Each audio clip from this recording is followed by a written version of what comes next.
tenemos que corregir y que desde luego lo que encontramos en el registro era pues viviendas vacacionales que ni siquiera eran viviendas, cuartos de aperos, caravanas con VV, típics con VV. Entonces teníamos que hacer una reflexión profunda de a qué había dado lugar ese descontrol. Tenemos que elegir o viven residentes o viven turistas. Y hay que equilibrarlo, insisto, sin demonizar a nadie, sin culpabilizarlo, pero entendiendo que la ley lo que viene es a equilibrar el uso del suelo. Y ya se llegó a un pacto con una única licencia. Una nos ha costado 20 millones, nos quedan 36. Por un cálculo simple, son 720 millones. Cuando dice nos cuesta, no es a ellos, es No. a todos nosotros. Nos cuesta, lo digo bien. Sí.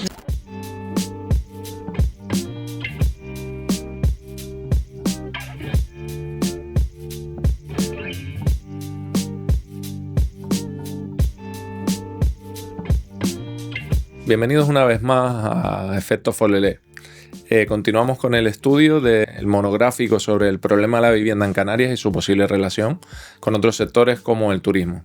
En el día que hoy nos ocupa tenemos la gran suerte de contar aquí con Jessica de León, que es la actual consejera de Turismo y Empleo del Gobierno de Canarias.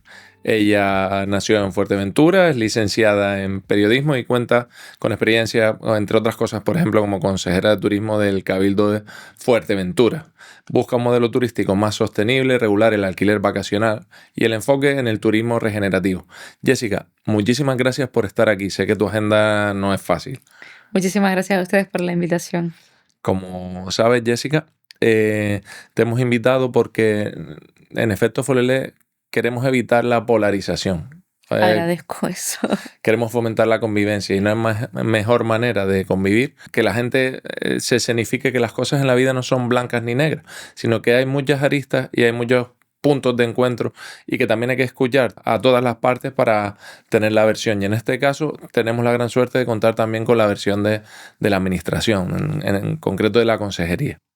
Sabes que vamos a sacar un monográfico en el que vamos a tratar el problema de la vivienda desde el punto de vista del activismo en materia de vivienda, desde el punto de vista de ciertas representaciones en materia de asociaciones de alquiler turístico. Pretendemos también en materia de medio ambiente y queríamos empezar preguntándote, desde el punto de vista de la administración, ¿de dónde viene la denominada ley de alquiler vacacional? Bueno, nosotros cuando llegamos nos encontramos un caos en la consejería. Lo primero que me dijo el inspector de turismo cuando tomé posesión fue: consejera, ¿usted va a prevaricar? Y yo, imagínate que es el primer día en tu oficina y te preguntan eso, ¿no? Y era porque se había producido o se estaba produciendo en Canarias un efecto pues perverso desde el punto de vista del urbanismo y desde el punto de vista de la calidad de vida de los propios canarios, ¿no? Se estaban residencializando las zonas turísticas, lo que nació como turístico, y se estaban turistificando las zonas residenciales, es decir, lo que nació como residente, donde vivían los canarios, pues se había desplazado esa población a las afueras. Entonces hemos intentado durante toda esta legislatura promover orden y que cada modalidad vuelva a su sitio y además generar capacidades de carga en el sentido de poner al canario en el centro de la convivencia y de entender que el turismo y todas las herramientas turísticas, las inversiones, la vivienda, el transporte, toda la economía que se genere a través de esta industria tiene que estar centrada en mejorar la vida de los canarios.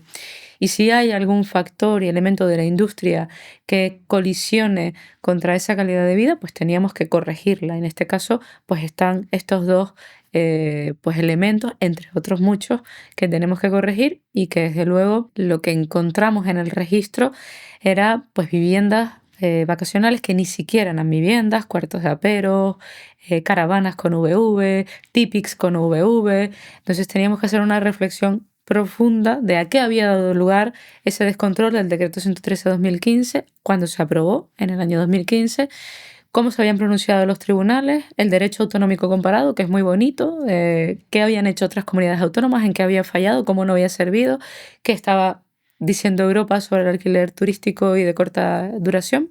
Y a partir de ahí pues empezamos desde el minuto uno con esta que nos parecía que era el sector que al margen de los otros segmentos de actividad, todos van a autorización previa. Para que la gente no entienda, es como tramitar una licencia para construirse una vivienda, excepto este, que iba por declaración responsable y teníamos que al menos intentar parar ese descontrol, esa desregulación que había sobre el sector. Para el que a lo mejor no le suenen los términos jurídicos, una declaración responsable es: yo mando ese documento a la administración y yo me hago responsable de que cumpla. Y luego la administración ya comprobará si cumple o no con las consecuencias. En este sentido, hay probablemente determinados entes que tienen mayor capacidad de control y otros que a veces se ven superados. Puede ser a lo mejor que en Canarias haya habido un cambio del paradigma de la vivienda, tratarse la vivienda como un derecho, haya pasado a ser un activo financiero especulativo, quizás. El gran reto es equilibrar esto, es decir, hay que equilibrar el derecho a una vivienda digna con el derecho que tiene un propietario, legítimo también, a obtener una renta complementaria para que le vaya mejor su vida. Yo creo que esto es lo que tenemos que intentar, de ahí que la ley establezca que el 90% de las futuras ordenaciones se dedique a lo residencial y el 10% al alquiler turístico. ¿Por qué? Porque una vivienda nace con un propósito, lo dice el Supremo, que es alojar allí a familias, a trabajadores o que se dedique a lo que se pensó. Normalmente la gente cuando estudia la Constitución dice: es que yo tengo derecho a una vivienda digna a precio asequible. Y efectivamente, eso lo dice el artículo 49 de la Constitución, pero acto seguido mandata a los poderes públicos a algo más, y es a evitar la especulación sobre los bienes muebles, en este caso la vivienda, porque entiende que la vivienda tiene una función social y la función social es que sirva de hogar. Aquí no se trata de criminalizar a nadie, no es el propietario el que nos tiene que dar la solución a un drama de la vivienda, es la administración pública y es pues la construcción de una oferta residencial que se adapte a la demanda que tienen en estos momentos Canarias, que creo que hoy ha salido una noticia que tenemos un déficit de aproximadamente 36.700 viviendas en Canarias. Eso no lo va a solucionar el alquiler vacacional, indiscutiblemente, pero tenemos que equilibrar cómo son las ciudades, porque hay una frase que a mí me gusta mucho de una sentencia que es muy fácil de leer y que yo animo a todos los propietarios a que la lean. La pueden buscar, 1550/2020 del Tribunal Supremo, cuando la ciudad de Bilbao decide ser pionera y ordenar esta actividad en su ciudad, la Comisión Nacional del Mercado y la Competencia denuncia la ordenanza de la ciudad de Bilbao. Y el Tribunal Supremo, un ponente que estuvo, por cierto, en Canarias, el ponente de esa sentencia, el juez, dice que es un hogar, la vivienda lo equipara a hogar. También lo ha hecho el Constitucional en el año 24.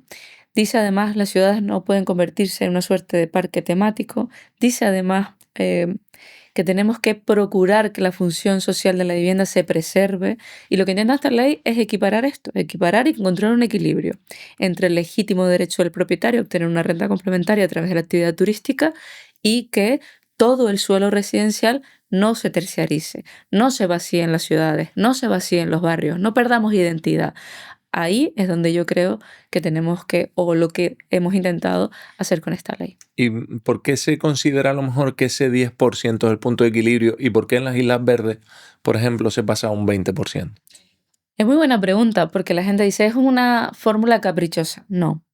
La ley del suelo, a nivel estatal, dice que el 40% de la vivienda tiene que ser vivienda protegida en los distintos niveles de protección, VPO, alquileres sociales, que puede ser impulsado por la iniciativa pública y por la iniciativa privada también. Entonces, el 40% se tiene que destinar a esto. ¿A qué? A rentas que están por debajo, entonces a personas que no pueden pagarse una vivienda en el mercado libre. Esto lo dice la ley del suelo a nivel estatal.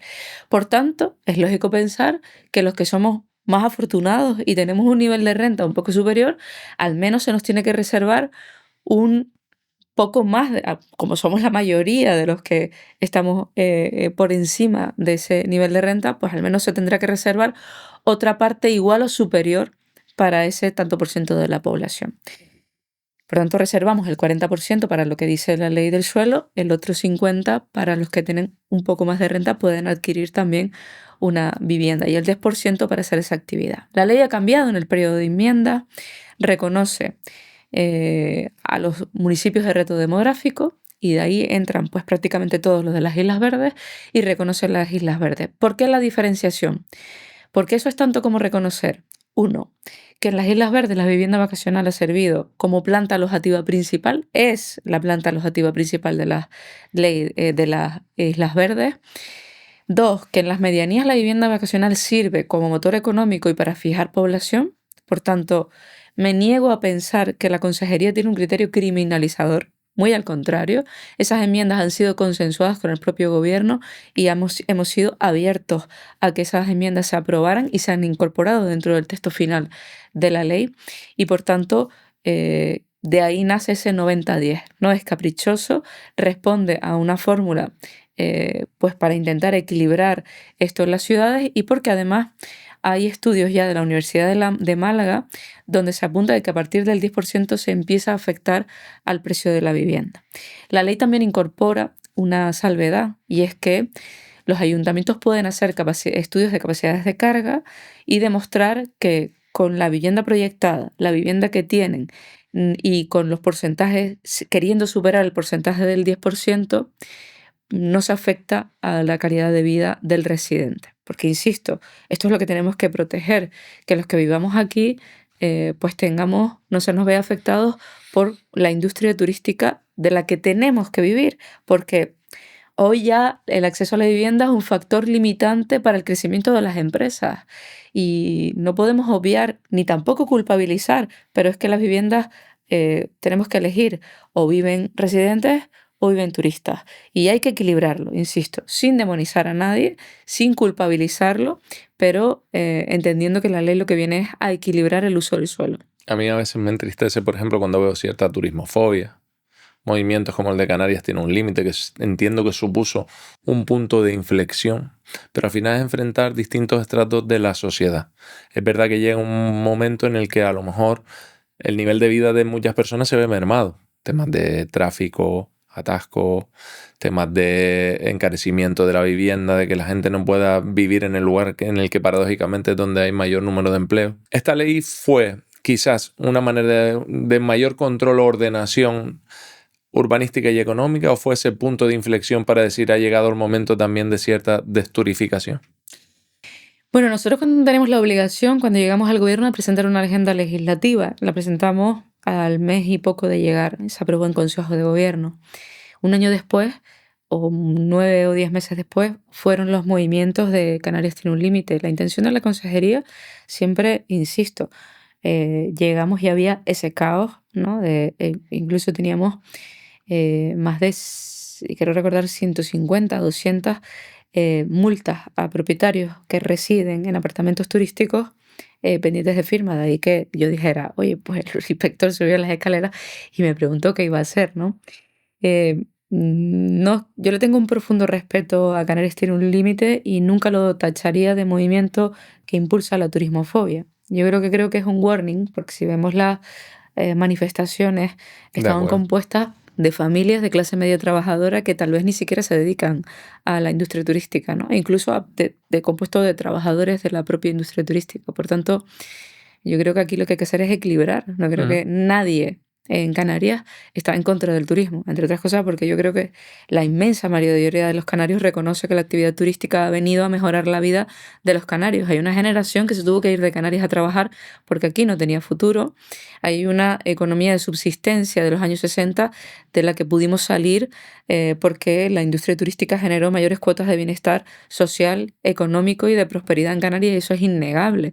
Pero como toda industria pues tiene afecciones y como todo desarrollo pues hoy tenemos problemas que afrontar que tiene mucho que ver también con la pasividad en la brega de las administraciones en materia de vivienda, en materia de transporte, en materia de procurar que esa presión fiscal o que ese esfuerzo fiscal sea acorde con lo que vivimos aquí. Y evidentemente, pues Canarias ha avanzado muchísimo y es un destino turístico de primer nivel. Es que a lo mejor en Canarias, yo siempre les digo que me queda un Fitur para hacerlo, ¿eh? Porque yo tengo muy claro que yo aquí estoy de paso y que yo lo haré lo mejor que yo pueda acorde a mi conciencia, que me lo enseñó mi padre y mi madre, una trabajadora de la industria turística en categoría de pisos y que luego se fue al sector comercio muy relacionado con la industria turística, al retail, y mi padre que empezó de camionero, acabó de estibador portuario, y ahí se fundamenta mi base. eh, y por tanto yo ¿Pero tienes estaré 4 40 años hoteles o y no tienes esto, 40 hoteles, Jessica? sí, y me pagan los hoteleros y no sé cuántas cosas más. Pero bueno, esto entra también dentro del ejercicio del cargo, ¿no? Sí. Esta forma de simplificar la realidad para poder entender procesos que son muy complejos urbanísticamente y que parece que necesito comprenderlo si la persona que tengo enfrente creo que es mala persona, ¿no? Yo lo puedo, no puedo empatizar con eso, pero lo puedo llegar a entender, ¿no? Y como decía, ya me gustaría que alguna persona alguna vez me acompañara a una feria, ¿eh? Y no solamente trabajar al mismo nivel que trabajamos los que vamos a feria, para que se entienda también que feria no es ir de paseo ni de fiesta, Sí. sino para que vean cómo Canarias está considerada en el exterior. Porque cuando nosotros hemos impulsado esta normativa, incluso la Federación Nacional de Pisos Turísticos nos llamó y dijo, a lo mejor es una fórmula de dar seguridad jurídica al propio propietario, inicie su actividad y ya deje de batallar con la administración y pueda continuar con seguridad jurídica y que no se afecte a la convivencia en las ciudades, que es el gran reto que tiene esta actividad, ¿no? Conciliar la vida turística con la vida residencial. ¿Por qué en Canarias nacieron ciudades turísticas y al calor de las ciudades turísticas urbanísticamente se fueron configurando las ciudades residenciales donde iban los trabajadores? Al nacer la actividad turística, el modelo se ha roto. Y como se ha roto, esos trabajadores se han desplazado. Y al desplazarse de esos lugares en los que trabajaban, también se han saturado las carreteras. El coste de la vida en las zonas turísticas se ha disparado, el coste de los alquileres, y por tanto es adecuarnos a otro nuevo marco de convivencia en las propias islas y teniendo en cuenta como digo, las capacidades de carga, que no son infinitas. Por eso decía yo antes que ni se trata de demonizar al propietario, ni al gobierno, ni a Canarias tiene un límite. Creo que hablando se entiende la gente, todo tiene una explicación y un porqué, y desde luego la ley seguramente no es perfecta, pero desde luego yo creo que había que hacer algo y eso es lo que hemos impulsado. He oído en algún comentario que la vivienda vacacional es más o menos un 4% del parque total de vivienda, que no va a solucionar el problema de la vivienda, y que al revés, que puede afectar a mucha economía doméstica o pequeña en Canarias. Me llama muchísimo la atención que se utilice este porcentaje, porque dice, claro, tenemos 1 millón de viviendas en Canarias, aproximadamente 1.100.000, y solo el 4% está destinado a alquiler vacacional. Claro, porque esos números hay que ponerlos en contexto. ¿Por qué? Porque en el municipio de La Oliva no es el 4%, es el 34%. En el municipio de Yaiza no es el 4%, es el 33%. En el municipio de Adeje no es el 4%.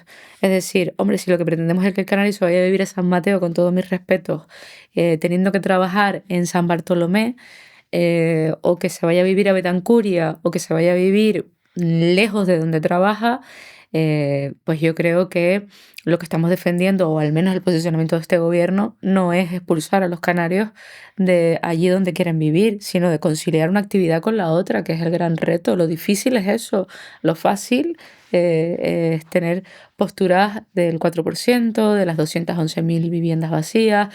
No se trata de criminalizar. Miren, yo creo que el principal efecto llamada de la ley de alquiler vacacional ni siquiera ha sido el alquiler vacacional, ha sido la inseguridad jurídica de la ley de vivienda estatal, que ha echado del mercado de larga duración residencial al 40% de la vivienda. Y eso ha generado una tensión y un vaso comunicante hacia otro sector que daba mayor garantía, y es que yo puedo obtener una renta sin que me ocupe en mi casa. Y ese es el alquiler vacacional. Entonces ha habido un evidente trasvase. Hubo una conferencia sectorial este lunes con el ministro y decía la comunidad asturiana, bueno, es que a mí desde el año 2023 hasta el 2025 se me ha incrementado un 60% el parque de pisos turísticos en Asturias, ¿eh? ¿Y eso qué tiene que ver? Bueno, pues tiene que ver con que entró en vigor la ley de vivienda estatal y ese trasvase ha sido automático. La inseguridad jurídica espantó al propietario de los alquileres de larga duración, donde un propietario estaba cómodo, pero perdió seguridad jurídica. El trasvase ha sido ahí. Ahora tenemos que conciliar esta actividad porque en mi mano no está derogar la ley estatal de vivienda, pero desde luego que además se quede esa seguridad jurídica para que decidan emprender. En estos momentos hay una congelación total de las declaraciones responsables hasta tanto en cuanto las actividades se puedan ordenar. Será 5 años, ¿no? Será de función de la decisión que toma el ayuntamiento. Si yo soy un ayuntamiento y ya nos hemos reunido con al menos 8 ayuntamientos y tenemos reunión con los 6 ayuntamientos de la isla de Fuerteventura y quiero que mi actividad de alquiler vacacional se siga desarrollando porque me interesa o porque me interesa regularlo y yo lo puedo hacer en 6 meses porque está demostrado que se puede hacer en 6 meses una ordenanza provisional que además acaba de ratificar el Tribunal Superior de Justicia de Canarias con respecto a la ordenanza provisional del Plan General de Las Palmas. Pues a lo mejor no son 5 años y es 1 año y podemos empezar a establecer 90 días. Y ese 4% es el salvavidas para todos y yo no creo que se esté diciendo la verdad sobre ese 4%. Entre otras cosas porque yo tengo una vivienda y yo ya soy propietaria de vivienda y vivo en mi vivienda. No compito con quien quiera alquilar. Entonces habrá que sacar las viviendas en propiedad de ese porcentaje que no compiten y no van a ir nunca al alquiler turístico, o al menos a priori, porque tiene residentes habituales y habrá que ver cuántas viviendas están en alquiler y cuántas podrían estar con ese alquiler turístico. A lo mejor ahí encontramos otra realidad en los números y lo cierto es que si hacemos una comparativa, y lo hemos hecho, en municipios como Puerto Rosario que no son turísticos, tenemos para larga duración, tal vez, creo que la última vez que lo miré era 20 viviendas y para vivienda vacacional 100. Y estos son los números que también tenemos que atajar.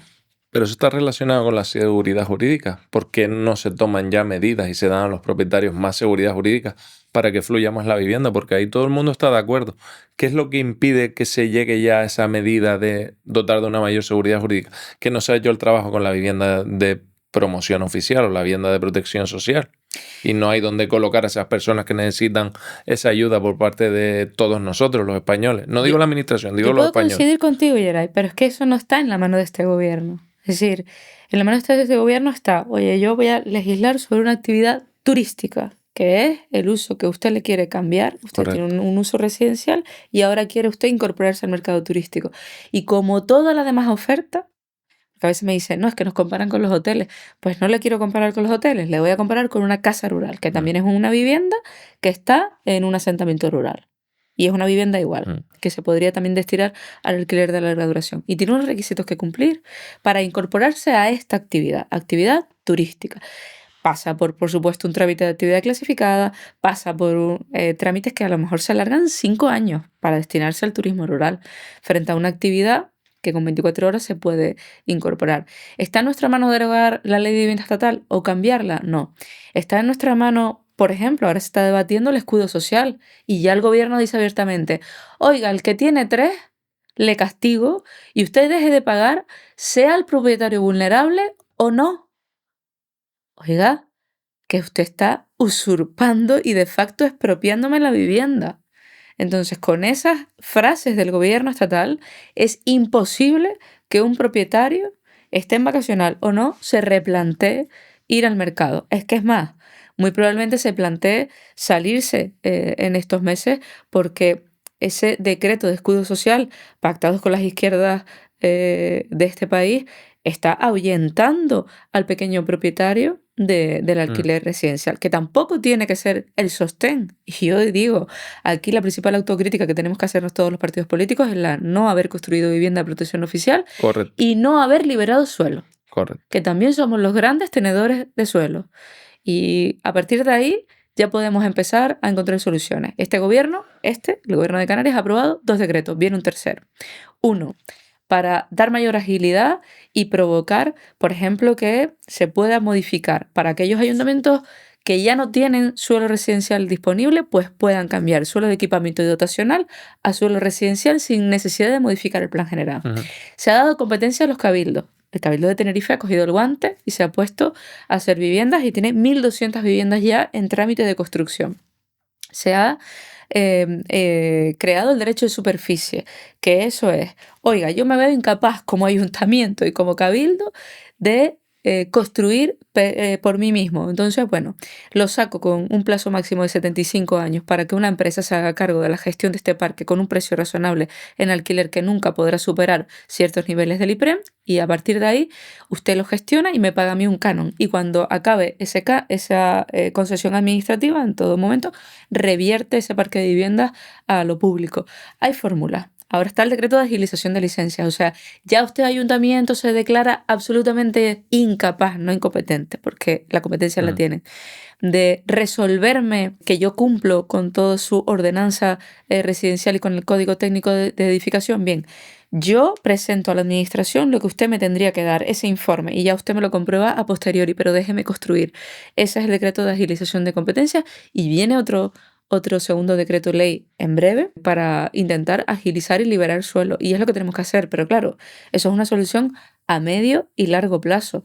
Y esa es la reflexión y la principal reflexión que tenemos que haber hecho la administración pública. Es que la burocracia es un verdadero problema, se ha convertido en un laberinto. Yo tengo compañeros, amigos, que han estado 6 años para una licencia y probablemente algunas sean por defectos técnicos de sus arquitectos aparejadores, pero a la hora de pagar un impuesto, a lo mejor uno tiene un mes para el periodo de liquidación y si se pasa hay consecuencias, pero desde el otro lado parece que no hay consecuencias y hay como cierto miedo, y el miedo lo que hace es al rechazo, a pedirme siempre más requisitos, a que las cosas se van prorrogando, y eso merma a las personas que tienen esa iniciativa para edificar, pero también merma a las personas que ven que no sale vivienda. Y me gustaría saber cuánta vivienda ha salido aquí. Y no es una crítica, no va ni contra el gobierno ni contra su partido, es generalizado. ¿Por qué no adoptamos medidas que vayan ya a esa solución? ¿Por qué no agilizamos burocracia? La gente está muy cansada de la burocracia y es como si hubiera una verdadera élite con la que siempre tienes que estar, como más papeles, paciencia, y hay mucha asimetría entre un particular o un empresario profesional que quiere incentivar y esa persona que toma las decisiones, y muchas veces por falta de medios. No digo que no, pero habrá que poner soluciones, ¿no?, entre todos. Por supuesto, yo coincido y vuelvo y repito, no se trata de salvarnos a nosotros para criticar. Yo no he dicho No, ni rojos ni por azules. supuesto. Yo creo que es una crítica autocrítica a la cantidad de burocracia. Es que venimos de la España del ladrillo en la que se demonizó el urbanismo y la había que demonizar al político corrupto. Yo no digo que no, que paguen los que lo hagan, pero no al urbanismo, porque el urbanismo es nuestra tabla de salvación. Si nosotros todo lo calificamos de pelotazo urbanístico, y es la tendencia, o sea, tú cuando un ayuntamiento desbloquea un plan parcial, automáticamente es un pelotazo. Y automáticamente el técnico se siente, ostras, como te falla un papel, te falla un no sé qué, y es muy fácil equivocarse en el urbanismo. ¿Por qué? Porque hay tanta burocracia que automáticamente un plan parcial decae, un plan general se judicializa. Si nosotros no liberamos suelo, y somos conscientes de que los ayuntamientos no son empresas públicas de construcción, ni lo van a ser nunca porque no tienen las capacidades y los medios. Si pretendemos que un ayuntamiento como La Matanza, o un ayuntamiento como La Victoria, o un ayuntamiento de tamaño medio como Los Realejos sea una empresa de construcción, estamos muy equivocados de lo que es lo público, y así no vamos a avanzar. Y yo creo que lo que hay que hacer es liberar el suelo, construir vivienda, ponerla, y antes hablábamos fuera de cámaras, oye, a lo mejor no en propiedad, pero sí en alquiler, para que cuando tu situación mejore y hayas prosperado, puedas dejarlo para otra persona que esté en riesgo de exclusión social, y que el estado del bienestar se preocupe del vulnerable, que es para el que tenemos que dedicar los esfuerzos, y deje trabajar al que produce, que es lo que tenemos que hacer, porque así tal vez yo no creo en el café para todos, y desde luego yo creo que esto es lo que tenemos que impulsar, y la gran crítica es primero al régimen de burocratización, pero también la sociedad tiene que ser un poco más consciente de que ni todo es un pelotazo, que el urbanismo sirve para solucionar los problemas de la gente, el urbanismo diseña las ciudades, el urbanismo diseña dónde va el hospital, el urbanismo diseña dónde van los colegios, el urbanismo diseña cómo es tu calle, el urbanismo diseña cómo es tu barrio, y en definitiva el urbanismo hace que tengas mejor o peor calidad de vida. Si no dejamos que las administraciones públicas hagan urbanismo, no vamos a avanzar nunca, y por tanto no es porque muchas veces cuando se hacen los planes generales, oye, es que mi terreno ha quedado fuera, es que mi propiedad, es que mi, y al final el mi no deja avanzar a la colectividad. Y también a la parte pública decirle que hay que ser valientes en la toma de Claro. decisiones, porque a veces por no perder 4 votos perjudicamos a 200.000, 300.000 que dependen de esas decisiones sobre el urbanismo. Y Y por luego, tanto, yo soy muy crítica primero con los que ejercemos lo público, porque tenemos que autoexigirnos más de lo que estamos haciendo. y luego, como una parte más de la sociedad civil, lo que veo que ha sido un error es utilizar muchas veces algunas personas indeseables, no la generalidad, los juzgados para hacer política. Porque eso lo pagamos todos los ciudadanos. Y eso hace que la gente tenga miedo de mover cualquier papel. Y está la buena fe y está, como decías, el corrupto, el delincuente de verdad. Pero cuando tú te paralizas, si tú siempre usas el juzgado, lo que haces es paralizar a todo tu entorno. Porque es imposible controlarlo todo. En una maraña tan grande de normativa, competencias estatales, autonómicas, locales, es imposible. Pero ahí tiene que estar la buena fe de la sociedad también para decir, oye, una cosa es la política y otra cosa es la justicia. Y evidentemente la justicia está para luchar contra aquello, pero no tengas a una persona con una lupa todo el día mirando lo más mínimo para utilizar un juzgado para aquello que no haces o consigues en las urnas, hacerlo con esos subterfugios, porque eso paraliza a mucha gente que viene detrás, que quiere hacer su trabajo, pero que al final tiene miedo. Hoy tenemos en Canarias políticos en contra de las propias leyes que ellos mismos aprobaron. Ya, está bien. ¿No? ¿Cómo cuál? Pues, por ejemplo, la ley del 2-2013, ahora lo están utilizando como bandera los partidos que aprobaron esa ley. Es decir, los partidos que metieron a los propietarios en esas unidades de explotación, los partidos que han promovido un régimen sancionador, los partidos que han hecho una obligatoriedad, ahora resulta que son los salvadores, ¿no? Que eso es como partirte las piernas y darte las muletas, ¿no? Pues yo hay veces que creo que hemos llegado a un mundo de polarización tal que no nos paramos a detener ni en el análisis, ni en saber si la persona que está defendiendo esto tiene o no razón y si yo puedo en el futuro beneficiarme de esto. Ahora, la gran crítica a la ley de alquiler vacacional precisamente es que va usted con entrar al empresariado canario y fomenta usted las grandes bolsas o a los que más tienen, ¿no? A los grandes tenedores que le llaman. Yo me gustaría saber cómo beneficia la ley, si precisamente lo que hemos parado es un fraude de ley en toda regla que se estaba produciendo en Canarias y que venían muchos fondos de inversión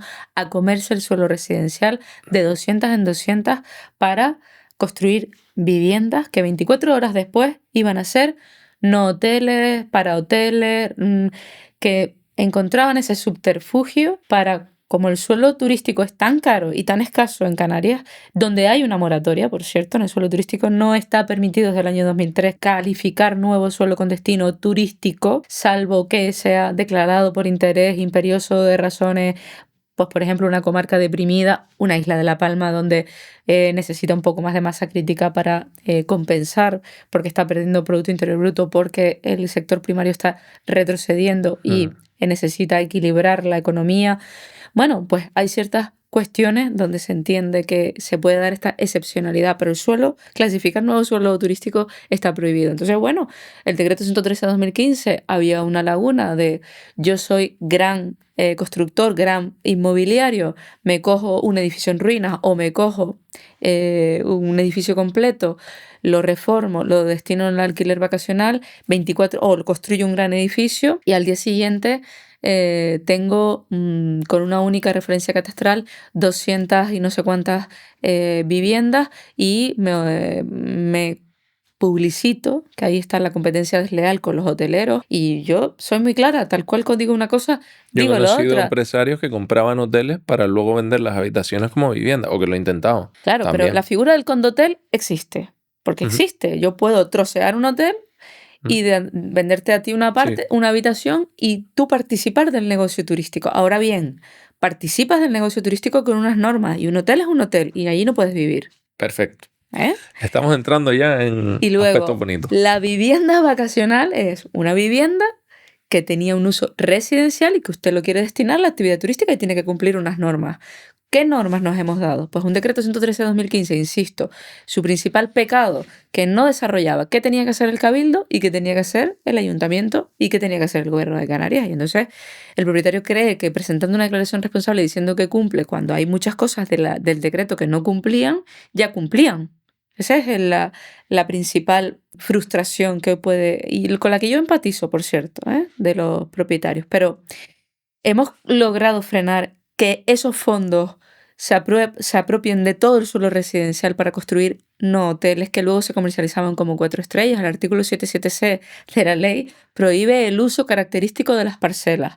Es decir, que nosotros lo que vamos a intentar es que el alquiler vacacional, que nació como una economía colaborativa, con independencia de que, oiga, usted tiene un alquiler vacacional y le va bien, mañana tiene usted la suerte de que hereda otra propiedad, porque muchos de los canarios vamos heredando propiedades de nuestros padres o nuestros abuelos y la vamos incorporando a generación de recursos económicos. Yo no quiero criminalizar a ese pequeño propietario que hereda o que compra. Entonces, y que lo pone pues o al residente o al turístico. Yo no quiero hacer eso, pero tenemos que tener unas normas, unos límites y entender que para prestar un servicio de calidad y tener un turismo de calidad, que es lo que todo el mundo dice, es que yo quiero turismo de calidad. Pero si lo hacen los demás de calidad, yo lo quiero hacer como yo quiera, ¿no? Entonces hay que encontrar ese límite, ¿no? Pero yo creo que la gran crítica de beneficiar al gran tenedor, eso ya digo que artículo 77C, uso característico de la parcela prohibido a partir de la entrada en vigor, 13 de diciembre del año 25. A partir de aquí, oye, pues que se conviertan en lo que son, hoteles, que se queden como están, o que vayan a lo que siempre fueron, que eran viviendas. Has tratado cuestiones muy interesantes. Vamos a intentar hacer un poco de labor social y hacer algo didáctico, porque tú y yo somos profesionales y entendemos mucho, pero hay gente que, a mí, por ejemplo, todos los días se me hacen ciertas consultas que suelen ser reiterativas. Por ejemplo, con palabras sencillas, ¿qué es la unidad de explotación y cómo está ahora en Canarias? En 1995 nace la Ley de Ordenación del Turismo y ahí ya se decía que los apartamentos turísticos se tenían que ir o regir, comercializar por una unidad de explotación, ¿vale? Que una unidad de explotación es un gestor que te da a ti una renta a cambio de que este gestor obtenga otra comercializando tu bien en el mercado turístico. ¿De acuerdo? Eso fue ratificado en el año 2003. ¿Qué diferencia a una vivienda de un apartamento? Se preguntará la gente, pues sí, también es una vivienda. Correcto. Bien, la vivienda solo puede nacer en una tipología de suelo residencial. Cuando tú me pides a mi ayuntamiento en un suelo residencial construir un hotel, yo te digo que no, porque es un suelo residencial. Correcto. Cuando me dices construir un complejo de apartamentos, yo te digo que no, porque es residencial. Ahora, si tú me pides esas licencias en los suelos turísticos, yo te digo que sí, porque son turísticos. Entonces, ¿qué diferencia un apartamento de una vivienda? La tipología de suelo sobre el que se asienta. Y ahora dirá uno, pero mi suelo era mixto. Sí, pero tu licencia no era mixta. Tu licencia era licencia para un complejo de apartamentos turísticos. Aunque el suelo fuera mixto. Aunque el suelo fuera mixto.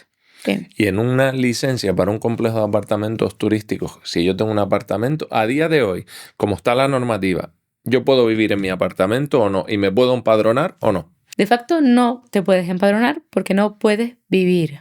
Vale. La ley permite comercializar o que este apartamento sea para la ley de arrendamientos urbanos. Es decir, yo lo puedo tener para uso residencial, o sea, puedo obtener una renta si se lo alquilo a alguien.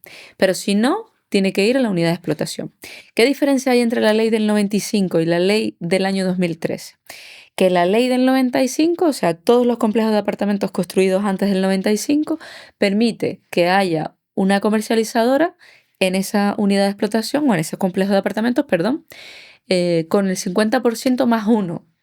Entonces yo constituyo una unidad de explotación, pero no tengo por qué tener el 100% de las unidades. ¿Qué pasó en el 2013? Que dijeron, no, a partir del 2013 el 100%. Es decir, que si hay 100 unidades y yo, Jessica, decido apartarme y hay 99, la unidad de explotación cae. Eso ha generado muchísimas distorsiones. Además, con la irrupción de la economía de plataformas, donde yo ya soy soberano de la comercialización, Esto tenía sentido en el año 95, ¿por qué?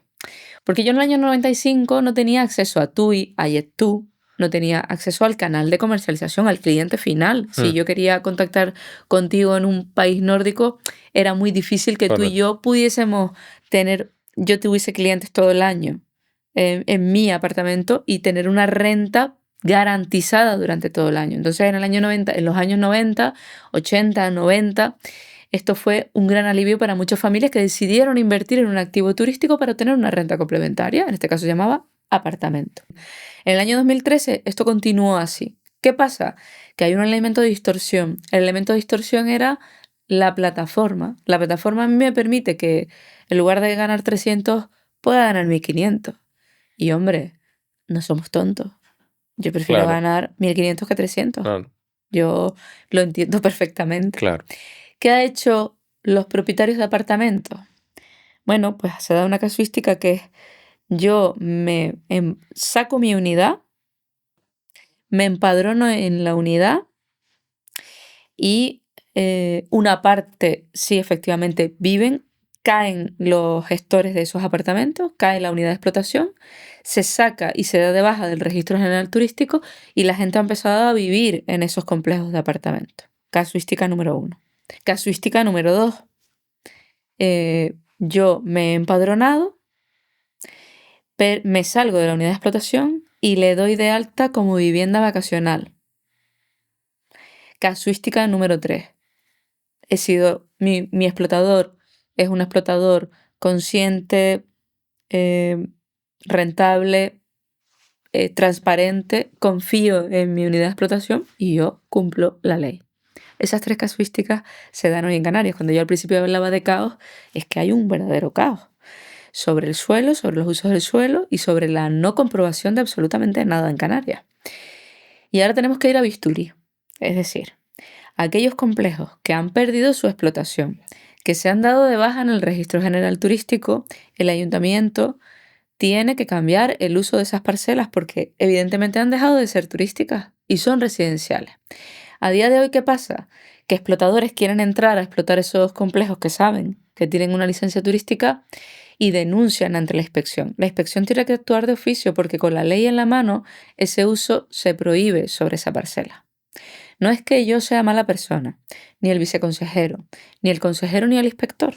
Es que hay una ley y cuando las leyes ni se adaptan a la realidad ni nos gustan, hay que cambiarlas. Las leyes no están escritas en piedra. Entonces, pero hoy con la ley en la mano, este uso residencial en parcelas turísticas está prohibido.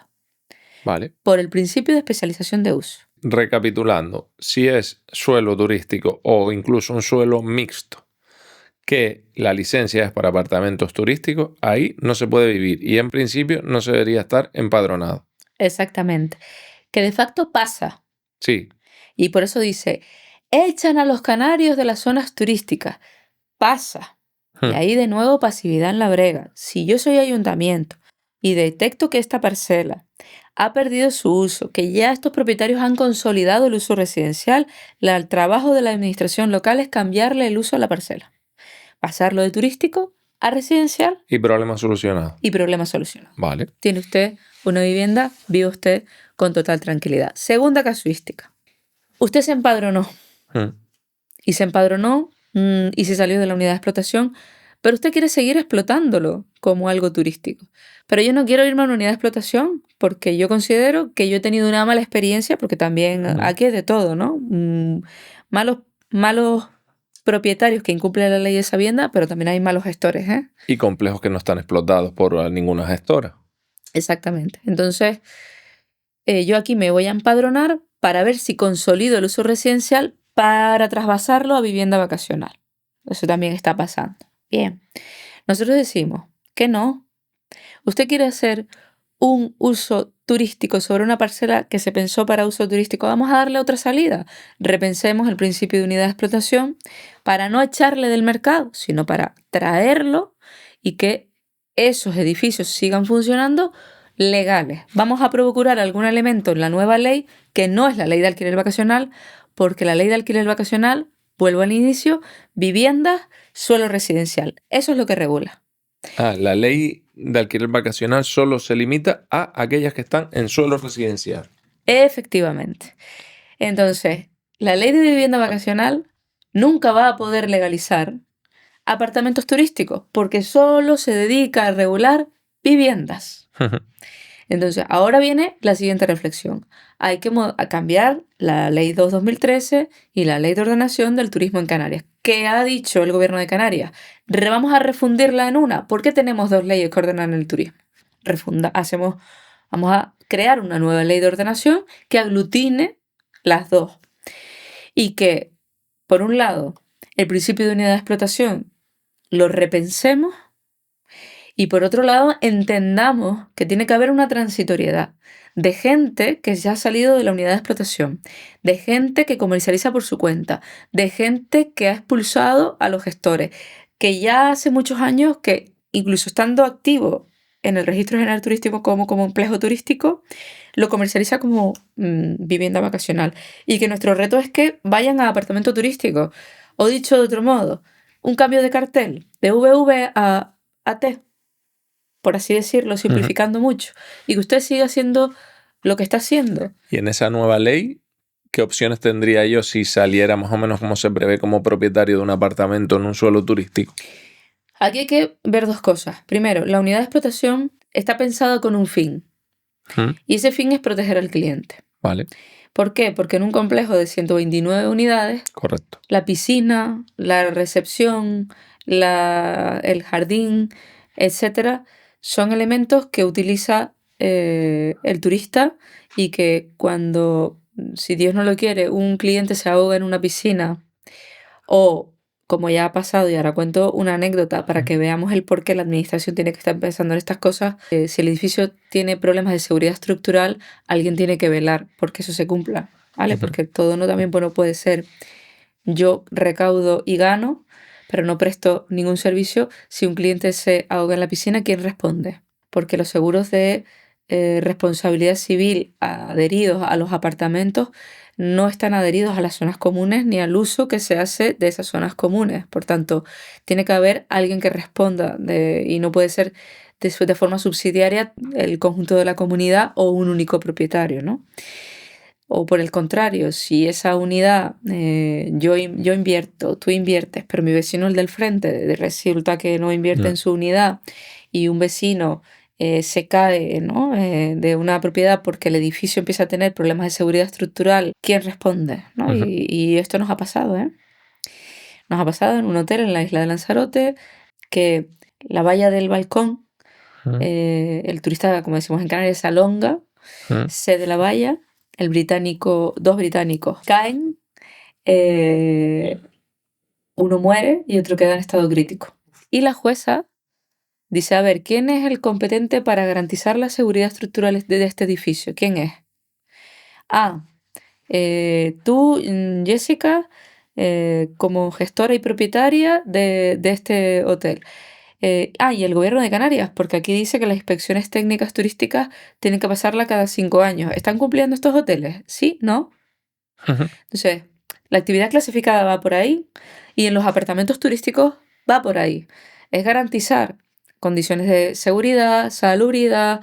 Eso es una actividad clasificada para apartamentos y para... Y con esa nueva ley, ¿hacia dónde iríamos? ¿Hacia la unidad de explotación? Iríamos a... Yo creo que aquí hay que ponerse de acuerdo entre los que ya están y la nueva unidad de explotación. De acuerdo. Y hay que crear dos caminos. Perfecto. Un camino que sea, bueno, pues los que ya están, vamos a ver cómo solucionamos el ínterin. Evidentemente no son vivienda vacacional, son apartamentos turísticos y queremos que se queden como apartamentos turísticos. Vamos a ver cómo damos una solución para que sea atractivo seguir explotando, garantizando esas comunidades de gestión, separando el gasto turístico del gasto residencial propiamente dicho, ¿no? Y por otro lado, las unidades de explotación, las futuras unidades de explotación, cómo se adecúan, ¿no? Si el propietario pasa a ser un activo a cuenta y riesgo ventura, como los condominios de los hoteles, ¿no? Donde yo compro una habitación de hotel y participo del negocio turístico con unas normas que me establece el contrato entre el hotelero y yo, ¿no? Vale. hay que y ver cómo se comercializa todo eso y ver cómo se gestiona y ver quién garantiza la seguridad y todo esto. Desde luego yo creo que la industria turística canaria se fundamenta en dos principios que son irrenunciables y esto sí lo quiero dejar claro. Uno, un principio irrenunciable es el principio de especialización de usos. Eso nos ha traído hasta aquí. Ujú. Y otro principio irrenunciable es el principio de unidad de explotación porque es la forma de garantizar la calidad en los Vale. establecimientos turísticos. ¿Que hay que repensarlo? Sí. Que hay que entender que la realidad en Canarias ha ido por otros derroteros, que las administraciones han mirado por otro lado mientras eso Mm. pasaba. ¿Eh? Porque si hay 20, 50, 30 o 2 personas que se han dado de alta con una declaración responsable de vivienda vacacional no siendo vivienda vacacional y están comercializando en las plataformas, pues hay que entender que alguien ha hecho dejación de funciones y por tanto hay que asumir esa responsabilidad y no hay que castigar a quien, desde mi punto de vista, bueno, pues permitió que eso pasara, ¿no? Hay que entender todas las casuísticas, adaptarnos a la Canarias del siglo XXI, que es una Canarias donde la economía de plataformas funciona, donde hay un viajero que demanda esa modalidad, que se autoorganiza su viaje y todo esto son aristas Ujú. absolutamente encontradas que es muy complicado poner de acuerdo. Jessica, ¿y se contempla otra moratoria turística? Pues yo decía antes que la moratoria turística ya existe de facto. O sea, Ya, no se puede clasificar nuevo suelo turístico, por tanto es muy complicado que vale. veamos a la larga un crecimiento exponencial y en cifras. De hecho, el reposicionamiento de la oferta, es decir, la rehabilitación de muchos complejos hoteleros y la reconversión de apartamentos a hoteles ha hecho que hayamos perdido 54.000 camas turísticas en Canarias hoteleras. Es decir, hoy hay aproximadamente 54.000 camas hoteleras menos debido a la recualificación de estas camas, Entiendo. porque los hoteles de 5 estrellas, para que la gente nos entienda, porque a veces las cosas son muy técnicas y no se entiende. Ujú. ¿Cómo va a haber más hoteles pero menos camas? Bueno, pues porque para irse a mayores estándares, pasar de 3 a 5 estrellas, implica que la plaza o que el habitáculo que tú alquilas, ¿no? La habitación tiene que tener mayor número de metros cuadrados, las zonas comunes, y eso está ordenado todo en el decreto 142/2010, que para el que tenga curiosidad también es Mm. muy fácil de leer, y ahí te dice, los hoteles no son iguales en todos los establecimientos de hoteles por casualidad ni por moda. Yo siempre digo el espejito este de aumento que nadie usa, está en todos los hoteles. El bidet te lo encuentras en todos los establecimientos hoteleros. ¿Por qué? Porque es obligatorio para los hoteles ponerlo porque hay un estándar de calidad asociado a esos hoteles. Yo creo que eso nos ha llevado a que tengamos una planta alojativa mucho mayor. Hoy la sensación es que somos muchos, está creciendo la planta alojativa, hay grandes proyectos en Tenerife, pero vienen todos con una tramitación de los años 2000, Claro. 2001 y la moratoria turística yo les quiero recordar que nos va a costar a todos los canarios 710 millones de euros, como mínimo, como mínimo. Por. Porque cuando Canarias decidió paralizar de la noche a la mañana las licencias para futuros hoteles, que yo no entro a valorar si estaba bien o estaba mal, se paralizó también el derecho adquirido que tenían muchos hoteleros que habían promovido legalmente licencias para construir esos hoteles. Fueron a la justicia y 36 con una moratoria que fue la del año 2009, producto de una sentencia que hubo en el año 2008 que dijo que efectivamente se había vulnerado los derechos de construcción de una persona o de en este caso de un hotelero que pretendía construir un hotel en Canarias. La administración respondió con una nueva moratoria en el año 2009 y dijo, vale, volvemos a congelar, pero le vamos a reconocer los derechos a quien puede tener derechos y le vamos a indemnizar. Y no solo le vamos a indemnizar, sino que luego van a poder construir. O sea, fue una metedura de pata brutal esa moratoria. Sí, nos permitió parar el problema un ratito, que es lo que yo digo. Es que la administración no puede seguir dándole para adelante al urbanismo y una moratoria, pero no hago nada. Y otra moratoria, Mm. pero no hago nada. Y paga pueblo. Yo Porque esto es conozco así. promotores que llevan 10 años intentando también desarrollar ciertos complejos turísticos, hoteleros y con licencia incluso. que esas personas también, es lo típico, no, siempre es como un enemigo común, el gran tenedor, el especulador. Oye, que esas personas están trabajando 10 años, invirtiendo. Otra cosa es que tú digas, a partir de aquí, vale, pero no juegues con las expectativas de mucha gente que sufre, que pone ahí todo su patrimonio, que invierte y que le dedica también muchos años de trabajo. ¿Sabes? Que hay que ver todas las aristas de la realidad, no solo una realidad, que es la del el pequeño que mira y siempre Bueno, ve si con la gente no disfavor. empatiza con el hotelero, ¿vale? Porque los hemos demonizado también. Vamos a suponer que yo, Jessica, me quiero construir una casa y pido una licencia, ¿vale? Y yo cumplo el plan general y me quiero construir una casa y de repente llega el alcalde y dice, uf, es que ya son muchas casas en Canarias. Ya no te dejo construir. Oiga, pero que usted me ha dado una licencia que yo la he pagado, ¿eh? 2 años después. Bueno, o 3. Mm, Yo te he pagado la licencia y tú me has dado una licencia. Ah, sí, sí, pero es que ya hay muchas casas. Claro, Eso es lo que pasó. Entonces, ese propietario, yo, Jessica de León, tengo derecho a ir al tribunal claro, y que usted me indemnice claro. por lucro cesante. Punto número 1. En el caso del hotel, oiga, yo iba a invertir y además iba a generar un beneficio que usted me ha impedido no solamente invertir, Mm. sino que usted, si yo hubiese puesto ese hotel en funcionamiento, hubiera ganado X millones, que el lucro cesante es muy subjetivo, ¿vale? Bueno, pero también hay mucho daño emergente cuando se pagan intereses a un banco. Es decir, hay mucha gente que pide un crédito puente pagando solo intereses con carencia. Eso es un daño Exactamente. emergente y Entonces, también hay que si no indemnizarlo. queremos empatizar con los Ah, hoteleros, vale, pero imagínate que tú eres Jessica, fulano, Mengano, Yeray, Mónica, el que sea, y se va a construir una casa mañana y el alcalde dice, es que ya hay muchas casas, lo siento, pero usted no. No le dejo construir. Tiene usted licencia, pero se la invalido. Eso fue lo que pasó en Canarias en el año 2003. Esos hoteleros fueron a la justicia y en el año 2008 se produjo una sentencia que dijo sí, lucro cesante y sí, además, hasta que la administración no pacte con usted, le va a tener usted que pagar diariamente tanto dinero. Bueno, la administración reacciona y dice, bueno, entonces, como el juzgado me ha ordenado pactar con los que tienen derechos urbanísticos consolidados por esas licencias, ¿cuántos son? Eran al principio 54, luego se quedaron en 36 o 39, perdón. Y ya se llegó a un pacto con una única licencia. Una nos ha costado 20 millones. Está bien. 20 millones. Quedan, perdón, eran 37, nos quedan 36. Por un cálculo simple, si cada una nos cuesta 20 millones, que yo espero que no, pero por simplificar, son 720 millones. Cuando dice nos cuesta, no es a ellos, es No. a todos nosotros. Nos cuesta, lo digo bien, Sí, nos sí, cuesta lo a entiendo, lo todos. entiendo. No lo digo por ti, lo digo Entonces, para el que la debate de la gente... moratoria Eso. no es yo Vale. freno y ya está. Sí.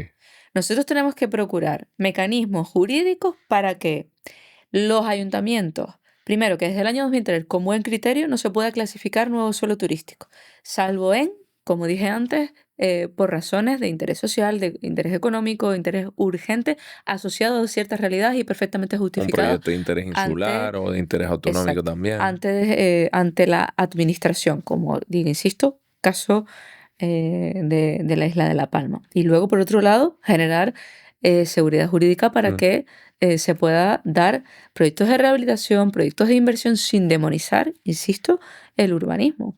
Y yo, de verdad que soy de las que cree que la alfombra roja tiene que estar tendida para rehabilitar planta turística obsoleta.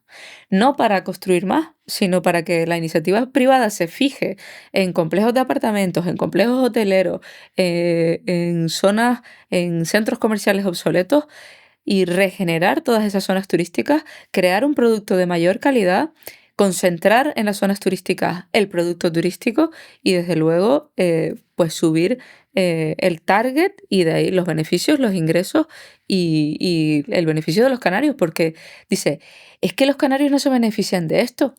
Oiga, yo quiero también explicar de dónde surgen los presupuestos de los ayuntamientos y los cabildos, porque a lo mejor le estamos explicando mal cómo se redistribuyen los ingresos de la industria turística. Nosotros cuando decimos que la industria turística en el año 25 generó 23.000 millones en Canarias, tiene que saber el que está al otro lado que un 7% de esos 23.000 millones los hemos ingresado únicamente en IJIC. En IJIC. En IJIC nos llevamos aproximadamente de esos 23.000 millones, 1.600, 1.700 millones. ¿Cómo se reparte el IJIC? Bueno, pues hay un tanto por ciento que se queda al gobierno de Canarias, donde se va a sufragar sanidad, educación, servicios públicos básicos y esenciales. Y hay otra parte que se distribuye a ayuntamientos, a partes equitativas y cabildos. Cojan los presupuestos, tengan un poco también de interés, no en el capítulo de gasto, que es eso lo que nos fijamos todos. Miremos en el capítulo de ingresos, a ver de dónde viene. Y van a encontrar una cosita que se llama bloque de financiación y es los ingresos que obtienen directamente los ayuntamientos del IJIC, de toda la comunidad autónoma, de todas las actividades, donde también está el granito de arena del gasto del cliente, del turista, cuando pagan una recepción de un hotel, cuando dicen, no, y tasa turística, no, y también el impuesto a la pernoctación, que por cierto, pagaríamos todos los canarios. No, pero es que esto ya va a los ayuntamientos. Entonces, eso por un lado, sin contar con el IBI que pagan los hoteles, la tasa de alcantarillado, la doble tasa ahora por los residuos. El empleo que generan, que llevan las nóminas, retenciones que van al IRPF, que tienen una cuota estatal y otra autonómica. Oye, todo esto nos beneficiamos. ¿Por qué queremos un turista de mayor calidad? ¿Por qué el discurso de la calidad? ¿Por qué el discurso de la rehabilitación? ¿Por qué el discurso de alfombra roja al que viene a rehabilitar? Porque si nosotros conseguimos un producto de mayor calidad y conseguimos que en Canarias vengan inversiones que atraigan un producto de mayor calidad, va a subir la renta media también disponible de los canarios, sin ninguna duda. ¿Por qué la renta media en Baleares es mucho mayor que en Canarias? Yo estoy a favor de rehabilitar lo ya existente y también a lo mejor de buscar nuevas zonas que se puedan acotar para tener un desarrollo más propicio a otro modelo, o si estamos buscando otro modelo turístico, a cambio también de que lo antiguo pase a una mejor opción. Es decir, vamos a crecer por esta zona, pero en este paseo marítimo que están estos hoteles que están muy antiguos, lo que vamos a hacer a lo mejor es expropiar a estos propietarios, que son los mismos que van a construir aquí, para poder hacer un buen paseo marítimo y algo más acorde a lo que demanda el turismo actual. Eso es el modelo venidor. Vale. El modelo venidor construyó en altura a cambio de compensaciones en primera línea para tener espacio público turístico. Eso ya está perfectamente inventado, pero como digo, se intentó, por ejemplo, en San Bartolomé y ese PMM cayó porque alguien lo impugnó y resulta que un permiso que no era vinculante, pero sí preceptivo, el ayuntamiento lo había obviado y cayó el PMM de San Bartolomé para la renovación de una zona turística obsoleta. PMM, para que la gente nos entienda, son planes de modernización y mejora de los espacios públicos turísticos donde se juega con las densidades, se juega con las alturas a cambio de obtener mejoras en los espacios públicos turísticos. Y yo, insisto, demonizar el urbanismo como todo es un pelotazo, pues como todo el mundo y todos los políticos nos llevamos cosas para nuestra casa, yo encantada de que me auditen, pero yo creo que no todo es ni malo ni bueno. Y yo creo que este extremismo nos está llevando a perder absolutamente calidad de vida a pasos agigantados porque no hay nadie que se atreva a hacer absolutamente nada que no sea, y lo siento, pan y circo. No hay que demonizar ni al hotelero, ni al urbanismo, ni al pequeño propietario, ni al político, ni al activista. Lo que tenemos que hacer es confluir, hablar con respeto, con cariño y buscar soluciones comunes, que y las hay. Que también está feo. Yo milito en un partido, estoy muy orgullosa de ser conservadora, de ser de centro, porque yo soy muy de centro. Creo que cuando algo es razonable se aprueba el punto. Pero yo creo que hay gente que las mesas no se sientan en las mesas porque es que tú vienes aquí a especular, es que lo tuyo siempre ha sido Pero es fácil de apoyar a no sé legitimar. qué. Es fácil el cliché, es fácil de legitimar. Lo que es difícil es que nos escuchemos y que nos entendamos. Y que sepamos que por encima de la Y que no tenemos que pensar igual. Claro, que vivimos correcto. en una democracia, que usted puede mañana votar otro modelo de gestión, es absolutamente legítimo, pero cuando las mayorías parlamentarias apoyan a un determinado proyecto para que esto gobierne tu comunidad, tu región, tu ayuntamiento, tu cabildo, oiga, pues es tan legítimo lo que yo pienso y lo que otra persona ha votado que es lo que tú piensas. Y es que parece que aquí o pensamos todos igual o estamos todos equivocados porque no pensamos así. Y yo puedo, insisto, por eso antes decía, yo tengo un profundo respeto a Canarias tiene un límite porque yo he aprendido muchas cosas de las que plantean influencers en Canarias o que plantean estos movimientos o los empresarios o los sindicatos y de todo. Todos tienen siempre algo parte de razón y de todo se puede aprender y de todo se puede beber y en algunos momentos yo me equivocaré porque la acción de gobierno nunca es perfecta, nadie nunca es perfecto en la toma de decisiones diarias, muchísimo menos intentar la perfección en la administración pública ni en la gestión pública, ¿no? Pero yo, de verdad que yo odio los sectarismos. Yo no trato distinto a un alcalde del PP que a uno del PSOE, que a uno de coalición, que a uno de Unidos por Yaiza o Unidos por Betancuria. A mí me parece que cuando un alcalde levanta el teléfono, para mí los alcaldes son la infantería. O sea, son los que dan la cara, los que ponen la cara, los que prestan los servicios más importantes al ciudadano. Cuando un alcalde decide llamarte porque tiene un problema, yo no miro si eso me renta a mí políticamente o no me renta. Y yo no siento lo mismo con algunos, pues por ejemplo con el gobierno de España. Y yo siento que yo con el ministro de Trabajo no me he sentado en 3 años. Y eres No le consejera de empleo importa. también. Sí, soy consejera de empleo y además se ha cargado las políticas activas de empleo en Canarias que ejecutan ayuntamientos y cabildos. Y yo lo he intentado por teléfono, lo he intentado por correo, lo he intentado de todas las maneras en las que una persona puede intentar comunicarse con un ministerio y la barrera es la ideología. Es que estamos llegando a un momento en que se avasalla al ciudadano con tal de avasallar a tu Pero oponente me político. entristece porque eso luego permea en la sociedad. Por supuesto que sí. Y me duele. Y Porque no eso, nos merecemos y eso. los extremos tienen importancia. ¿Por qué? Porque nos comportamos como hooligans. Y yo creo, oye, Y luego hay un está bien que efecto péndulo.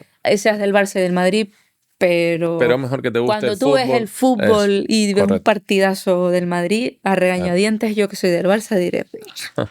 Bueno, que por cierto, eso es otra. Me dijeron un día, tú no puedes decir que eres del Barça porque ¿Por qué? ofendes a los del Madrid. Digo, bueno, señor, digo, pero ¿a dónde estamos llegando, no? Yo creo que está claro, hay que ser comprensivo. Y para ir enfocando ya la última recta, una cosa que creo que esto va a ser de mucha utilidad. A esa persona que tiene esa vivienda en suelo residencial que se destinaba al alquiler turístico o al alquiler vacacional y que de repente no pudo cumplir esos requisitos o esos trámites en tiempo y que ahora dice, ya perdí esa licencia. ¿Tiene alguna opción? ¿Qué puede hacer con esa vivienda, aparte de vivirla? No la ha perdido. Todas las declaraciones responsables siguen en vigor porque el acto de comprobación no ha empezado. Empezando por el principio, el gran trámite que le falta a los propietarios por cumplir es la actividad clasificada. ¿Y por qué? Porque quienes les han dirigido mensajes que son muchos más creíbles porque forman parte de ellos, yo lo puedo entender todo, ¿eh? Yo puedo entender que preferir entre un gobierno que dice que ataca la vivienda vacacional y una persona que dice que la defienda, yo creo el que me va a defender. Por cuestiones lógicas, ¿no?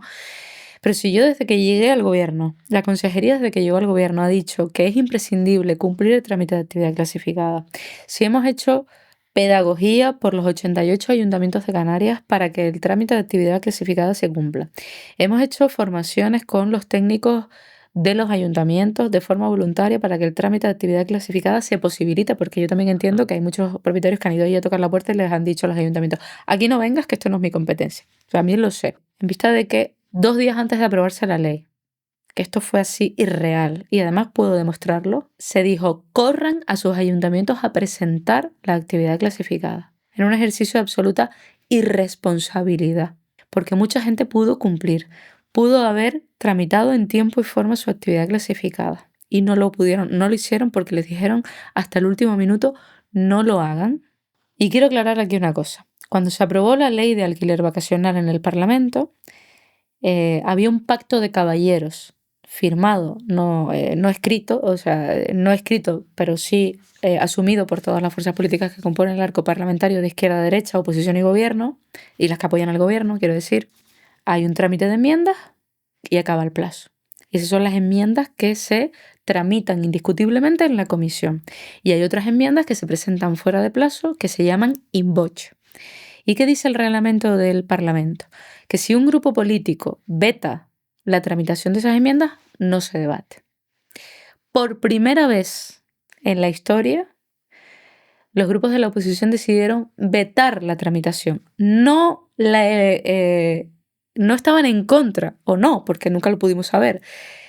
El hecho de vetarla es que ni siquiera se lleven a votación. O sea, yo veto que se tramiten. ¿Y cuál era esa enmienda que se iba a Y llevar y esas que se vetó? enmiendas que se quedaron por el camino era permitir el mortis causa, Que se transmita la licencia, vamos, por herencia.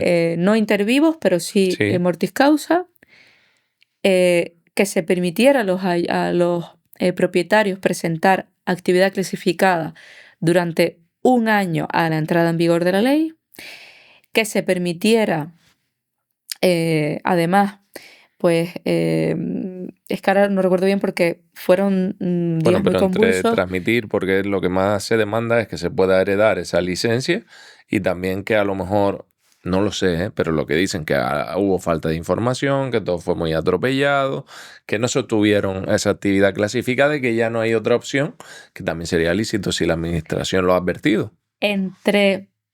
Bueno, primero el tiempo de que la administración lo advirtió. Segundo, que se fiaron de su interlocutor válido. Yo no tengo nada que discutir sobre eso, es una elección personal de cada cual. Otros que sí lo completaron, ¿vale? Otros que llegaron a tiempo porque entre que se aprobó la ley y entró en vigor pasó prácticamente un mes. Entonces ahí hubo mucha gente que presentó su trámite de actividad clasificada. Y luego, pues darle este año. ¿Qué va a pasar? Bueno, yo he escuchado de todo. ¿Va a haber un decreto ley y se va a llevar otra vez la ley al Parlamento? No.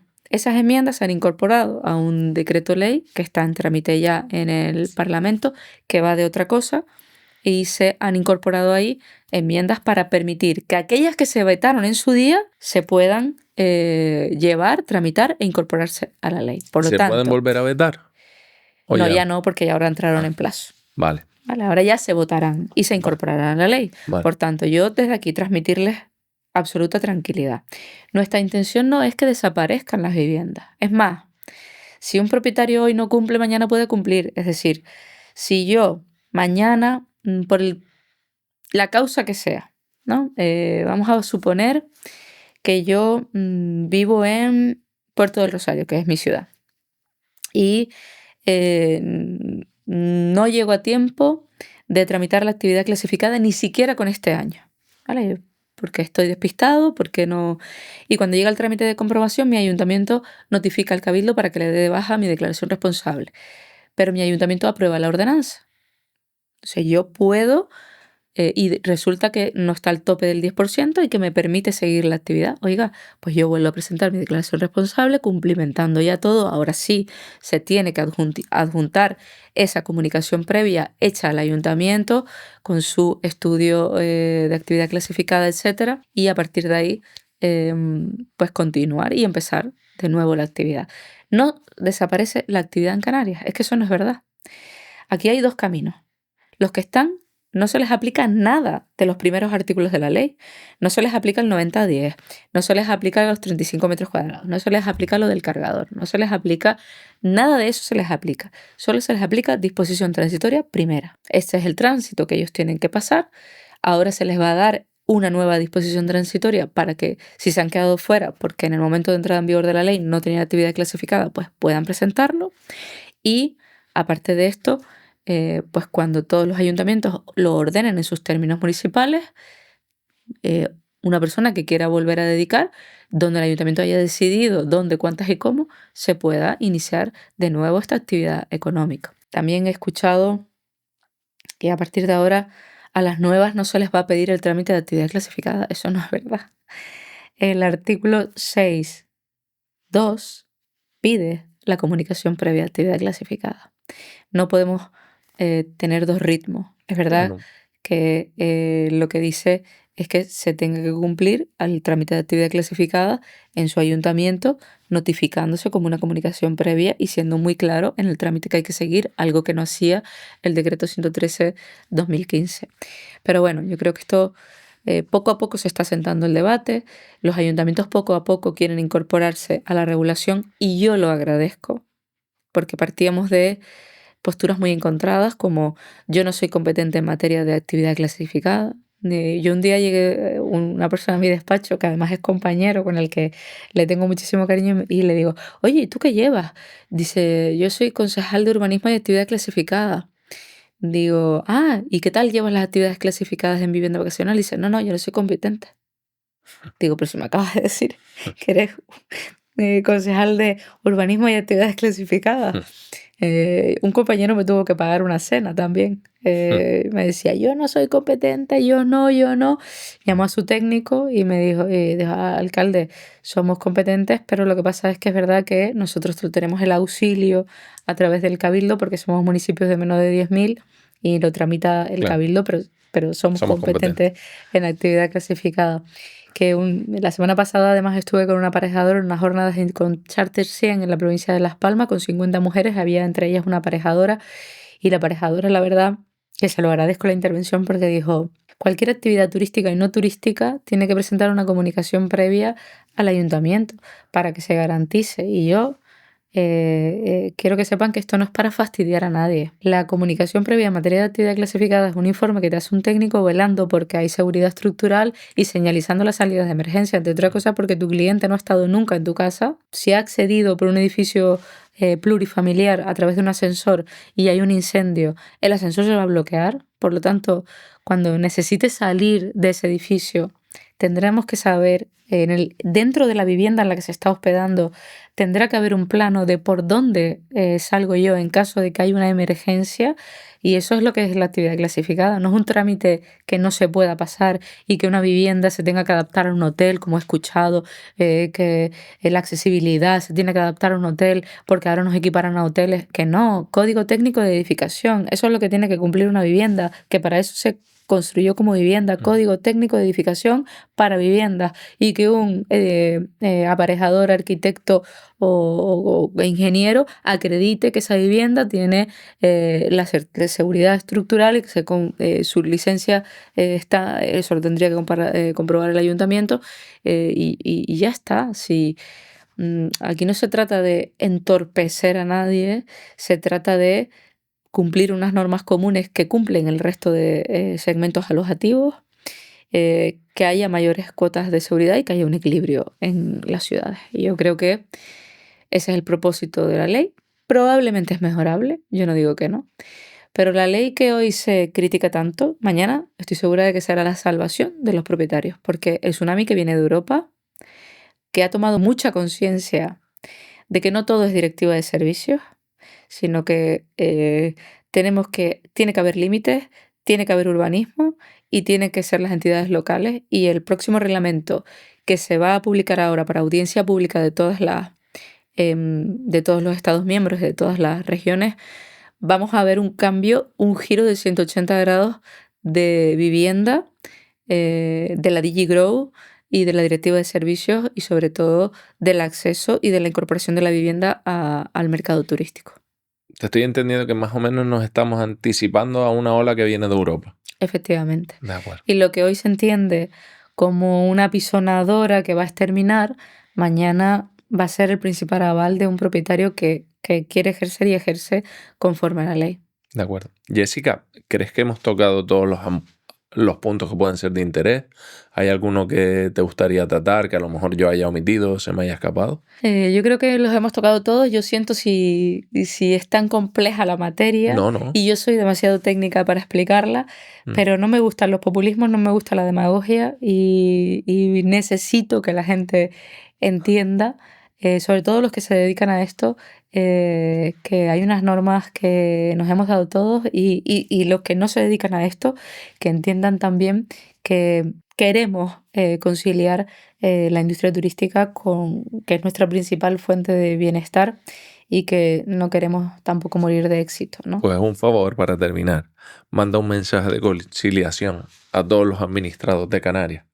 Algo que nos permita volver a restaurar esa convivencia que tanto siempre hemos hecho alarde y que seguimos teniendo, pero que no me gustaría que se merme. Yo creo que tenemos que alejarnos de la radicalidad y entender que lo que busca la norma es el equilibrio y que lo que hemos buscado en todo momento ha sido el diálogo, que es verdad que nos ha costado y que con algunos y ciertos interlocutores ni ha sido posible ni lo va a ser, y eso sí que lo quiero dejar claro porque ni permito falta de respeto, ni permito mentiras, ni muchísimo menos que se haga demagogia ni política con los intereses de tantos y tantos. Y yo he intentado ser responsable en el ejercicio de nuestras competencias y yo lo que sí animo a todos es que tengamos paciencia, que dejemos caminar la ley y que entendamos que la administración está para solucionar los problemas de los que operan, pero también de los 2.200.000 canarios, que nosotros estamos aquí para velar por el interés general